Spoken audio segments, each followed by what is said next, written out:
কমিটির নির্দেশে মন্দির চত্বরে এবং হাই স্কুল চত্বরে অলিতে গলিতে বা রাস্তায় সাইকেল বা মোটরসাইকেল রাখা যাবে না। মন্দির চত্বরে এবং হাই স্কুল চত্বরে কোনো অলিতে গলিতে বা রাস্তায় সাইকেল বা মোটরসাইকেল রাখা যাবে না।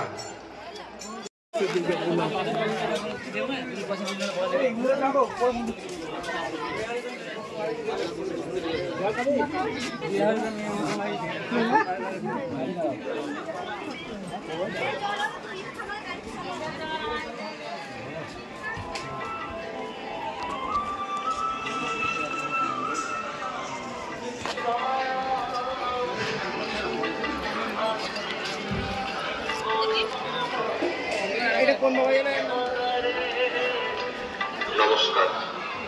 তারাপীঠের স্থানীয় বাসিন্দা এবং তীর্থযাত্রীদের উদ্দেশ্যে জানানো যাইতেছে যে তারাপীঠ মহাশ্মশানে